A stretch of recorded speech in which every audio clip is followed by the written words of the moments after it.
యువతను పారిశ్రామికవేత్తలుగా తీర్చిదిద్దే దిశగా చేపట్టిన స్టార్టప్ ఇండియా, స్టాండప్ ఇండియా కార్యక్రమానికి సంబంధించిన కార్యాచరణ ప్రణాళికను వచ్చే జనవరి 16న వెల్లడించనున్నట్లు ప్రధాని నరేంద్ర మోదీ ప్రకటించారు. ఈ కార్యక్రమాన్ని దేశ నలుమూలలకు విస్తరింపచేయాలని అన్ని రాష్ట్ర ప్రభుత్వాలను కోరారు. స్వచ్ఛ భారత్ అభియాన్ను కొత్త ఏడాదిలో మరింత ముందుకు తీసుకువెళ్లాలని ఆయన పిలుపునిచ్చారు.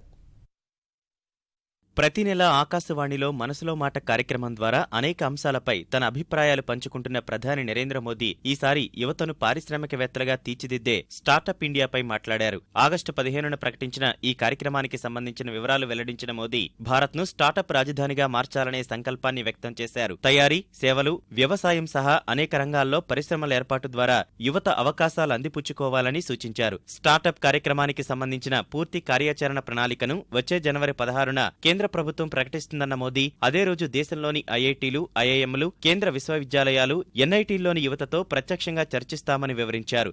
నూతన సంస్థలు ఏర్పాటు చేసేవారికి బ్యాంకుల ద్వారా రుణ సదుపాయం, ప్రోత్సాహకాలను ప్రకటిస్తామన్న ఆయన కొత్త కంపెనీలకు ఊపునివ్వడం సహా ఉద్యోగ కల్పనే లక్ష్యమని చెప్పారు. क्या हमारे युवा पीढ़ी की बुद्धि संपदा कुछ ही शहरों में सीमित है क्या? ये सोच गलत है.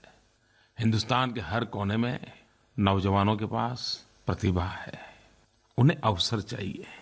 ये startup India, stand up India कुछ शहरों में सीमित नहीं रहना चाहिए, हिंदुस्तान के हर कोने में फैलना चाहिए.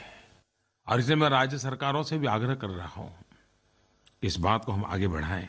16 जनवरी को मैं जरूर आप सबसे विस्तार से इस विषय में बातचीत करूंगा और हर हमेश आपके सुझावों का स्वागत रहेगा. వికలాంగుల కోసం కేంద్రం చేపట్టిన పథకాలను ప్రస్తావించిన మోదీ వారిలోనూ అద్భుత ప్రతిభను గుర్తించి ప్రోత్సహించాలన్నారు. స్వచ్ఛ భారత్ ప్రాధాన్యాన్ని మరోసారి వివరించిన ప్రధాని పర్యాటక ప్రాంతాల్లో స్వచ్ఛత వల్ల భారత్ ప్రతిష్ట మరింత పెరుగుతుందని చెప్పారు. స్వచ్ఛ భారత్ ను ప్రోత్సహించేలా మీడియాలో కథనాలు అభినందనీయమన్న ఆయన జనవరి 26 నాటికి మహాపురుషుల విగ్రహాలు, పరిసరాలను పరిశుభ్రంగా ఉంచుదామని ప్రజలకు పిలుపునిచ్చారు. స్వామి వివేకానంద జయంతి సందర్భంగా ఛత్తీస్గఢ్లో జాతీయ యువజనోత్సవం నిర్వహిస్తామని చెప్పారు.